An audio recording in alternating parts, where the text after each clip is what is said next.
大家好，我是丽姐，欢迎大家来听相亲故事，感谢大家的订阅。今天要和大家分享的故事，绝对是我这些年当红娘遇到的最戏剧化的一场婚姻。这个故事关乎两岸的婚恋文化差异，以及一场因为彩礼差点搞砸的婚礼，却又因为一通电话峰回路转的奇妙故事。说起这个案例，我至今想起来还觉得惊心动魄。故事的主角小林是江西南昌人，在上海一家跨国公司上班，而男主角阿德则是台湾新北人，在上海分公司担任技术总监。两人相识于公司的年会活动，当时的小林穿着一袭红裙，端着酒杯在角落里默默观察全场，而阿德则是被同事硬拉着过来搭讪。小林那一双会说话的眼睛立马让阿德沦陷了。那天晚上，我看他站在那里，就像看到了命中注定的人。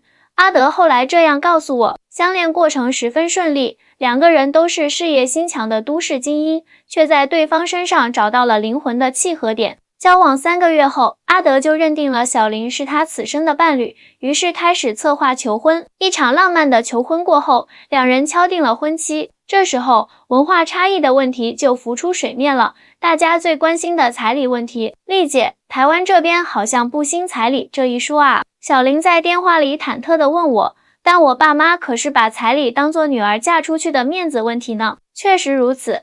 台湾和大陆在婚恋文化上有着天壤之别，台湾那边更注重形式上的礼仪和过程，彩礼通常象征性的给个红包，但金额不会太高，而且多数都会以过水的形式在婚后返还给新人。而大陆，特别是江西这样的传统地区，彩礼可是结婚的重头戏，甚至被看作是衡量女方家庭地位和男方诚意的关键指标。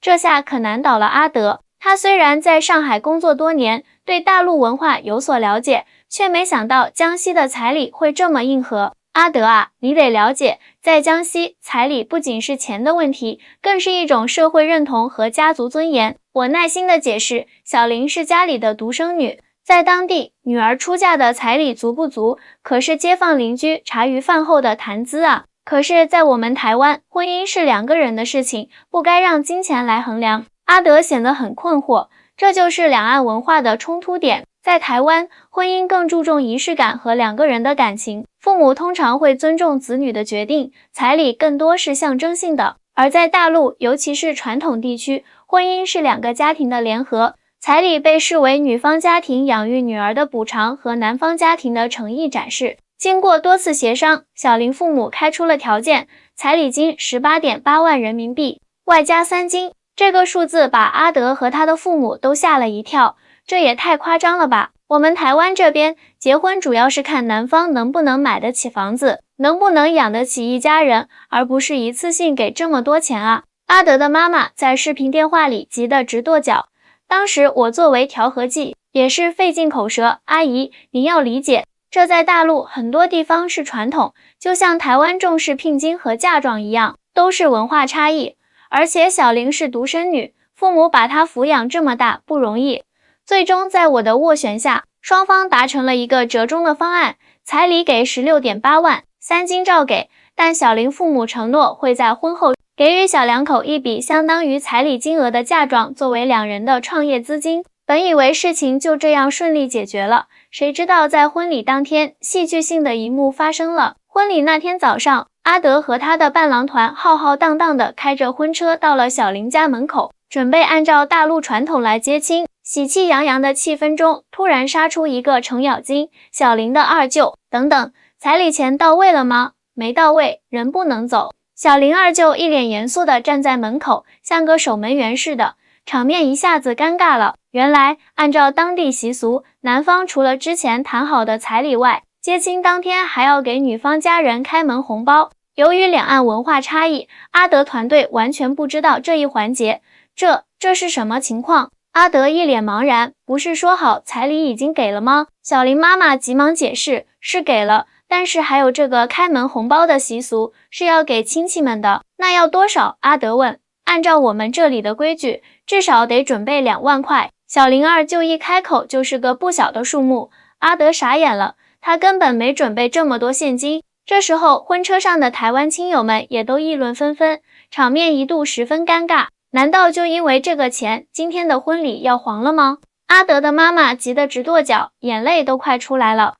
就在气氛凝固到极点的时候，阿德做了一个出人意料的举动，他掏出手机拨通了一个电话，所有人都不知道他要干什么，这个电话居然改变了一切。原来阿德打电话给的不是别人，正是小林的爷爷奶奶。阿德之前特意学了一口流利的江西话，就是为了能和小林的爷爷奶奶好好交流。在电话里，阿德用江西方言说道：“爷爷奶奶，我是阿德啊，今天是我和小林的大喜日子，可是门口出了点小状况。”电话那头的老人家立刻明白了情况，只听老人家在电话里朗声道：“二弟啊，今天是孩子们的好日子，别因为这些小事坏了喜气。这个女婿我和你姐夫都很满意，人品好，有出息，对我们小林也是真心实意，这些规矩就别为难人家了。这一招真是神来之笔。”在江西这样的地方，老人的话分量极重，小林儿就听了老人的话，立刻变了脸色，笑呵呵地说：“既然爸妈都发话了，那就别计较这些了，快请进，快请进。”就这样，阿德这个关键时刻的电话化解了这场因为彩礼习俗差异而引发的尴尬局面，婚礼最终圆满举行，成为了两岸亲友间的一段佳话。但这个故事背后其实反映了更深层次的问题，为什么大陆某些地区的彩礼会如此高昂？这背后又有什么社会原因呢？其实高额彩礼背后有着复杂的社会根源，首先是性别比例失衡问题。由于历史上的重男轻女观念，许多地区男性人口大大超过女性，导致婚姻市场供不应求，变相推高了彩礼价格。其次是面子文化，在不少农村地区，女儿彩礼的多少直接关系到家庭的社会地位和父母的面子。如果彩礼低于当地平均水平，女方家庭会被认为没有地位，甚至会被亲戚邻居看不起。第三是养育成本的补偿心理，在传统观念中，女儿迟早是要嫁出去的，因此彩礼被视为对女方父母养育之恩的一种补偿。还有一个不容忽视的因素是房价上涨，在许多地区，彩礼已经与购房紧密挂钩，尤其在农村地区，彩礼往往被直接用于为新人购置房产或装修新房，成为了变相的房款。这些因素交织在一起，使得彩礼问题成为了两岸婚恋中最棘手的问题之一。而像阿德和小林这样的跨文化恋爱，更需要双方有足够的理解和包容。婚姻不是做生意，但理解对方的文化和尊重传统，却是婚姻成功的关键。这是我作为红娘多年的心得体会。其实说到底，婚姻是两个人的事，但在中国传统文化里，却又不仅仅是两个人的事，它牵涉到两个家庭、两种文化，甚至是两个不同地区的风俗习惯。就像小林和阿德的故事一样，看似简单的婚礼，背后却是两岸文化的碰撞与融合。我接触过不少台湾和大陆的跨地区婚姻，发现台湾这边的婚礼习俗更注重仪式感和形式美，比如闹洞房在台湾就已经很少见了，取而代之的是更加浪漫的婚礼派对。而在大陆，特别是像江西这样的传统地区，婚礼是整个家族的大事，彩礼、嫁妆、接亲、敬茶，每一个环节都有其深厚的文化内涵。小林和阿德婚后半年，我特意去上海探访了他们。小两口已经在城郊买了一套小洋房，正过着甜蜜的二人世界。丽姐，说实话，当初那个彩礼问题真的差点让我们分手。小林一边给我倒茶，一边感叹：是啊，我当时真的很不理解为什么要给这么多钱。阿德接过话茬，但后来我深入了解了江西的文化后才明白，这不仅仅是钱的问题，而是一种文化认同和尊重。最让我感动的是，小林眼眶微红，虽然阿德给了彩礼，但我父母在我们结婚后立刻把钱全部返还给了我们，说是要支持我们在上海买房。他们只是要个面子，却从来没想过真的拿走这笔钱。这正是大陆彩礼文化的另一面。许多地区的父母收了彩礼后，会以各种形式将钱返还给年轻人，有的直接作为嫁妆归还，有的用于为小两口装修新房，有的干脆直接存入女儿的银行账户。其实我爸妈也很通情达理，阿德笑着说，他们回台湾后，把我们的故事讲给亲戚朋友听，大家都觉得很新鲜，说这才是真正的文化交流呢。听到这里，我不禁感慨万分。两岸婚恋中的彩礼问题，表面上看是金钱的较量，实则是文化的对话。只有互相尊重、互相理解，才能真正跨越文化的鸿沟。说起彩礼，我还记得另一个案例。台中女孩小文嫁到了山东临沂，当地彩礼行情普遍在20万以上。小文的未婚夫小刚觉得为难，一边是自己深爱的女孩，一边是无法负担的彩礼压力。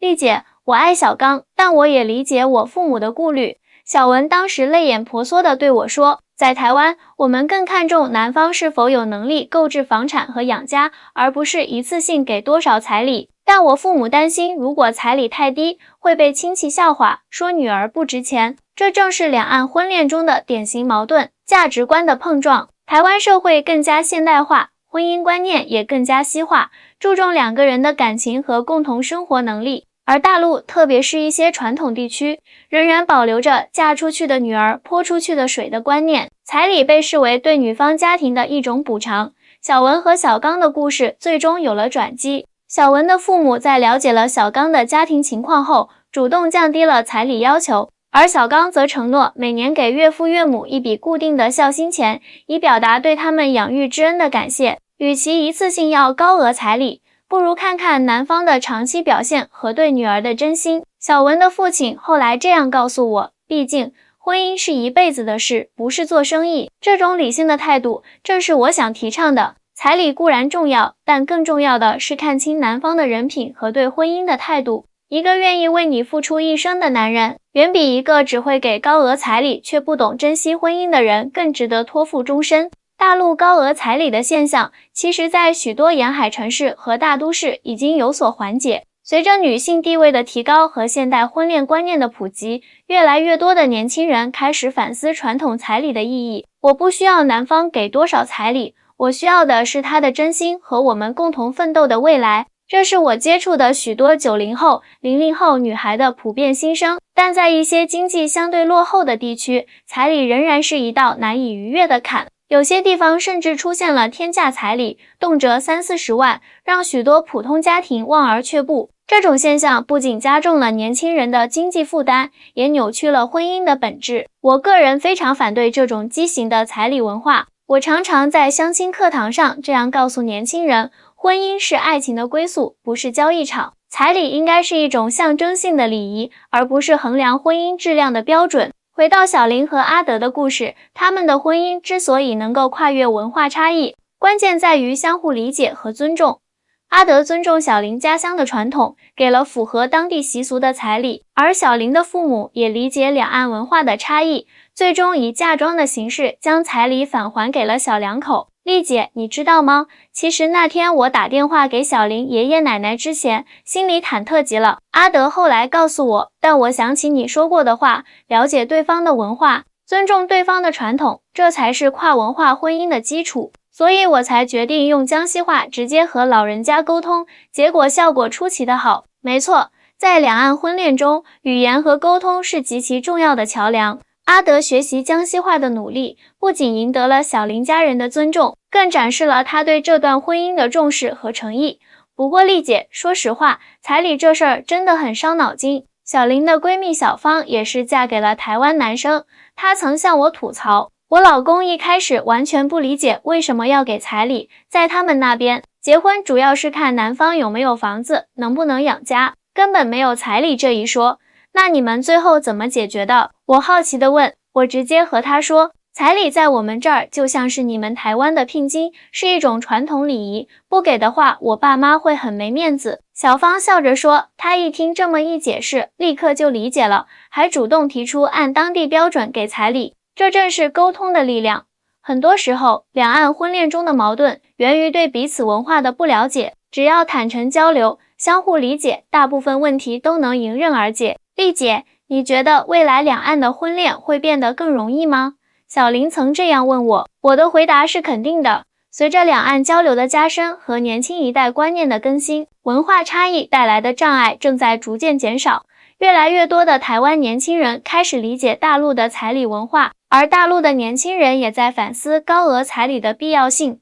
文化需要交流，婚姻需要包容，这是我一直以来的信念。两岸婚恋中的彩礼问题，归根结底是一个相互尊重和理解的问题。小林和阿德的故事告诉我们，面对文化差异，与其一味排斥或妥协，不如寻求一种平衡点。阿德尊重了江西的彩礼传统，而小林的父母也通过嫁妆形式表达了对这段婚姻的支持。丽姐，谢谢你当初的开导，要不是你，我和阿德可能真的会因为彩礼问题而分手。小林在我离开上海前握着我的手说，傻孩子，彩礼只是形式，真正重要的是两个人的感情和对彼此家庭的尊重。我拍拍他的手，你们能够互相理解，互相包容，这就是最难得的缘分。看着他们幸福的样子，我由衷地感到欣慰。作为一名婚恋顾问，我见证过太多因为彩礼问题而破裂的感情，也见证过像小林和阿德这样跨越文化鸿沟的美好姻缘。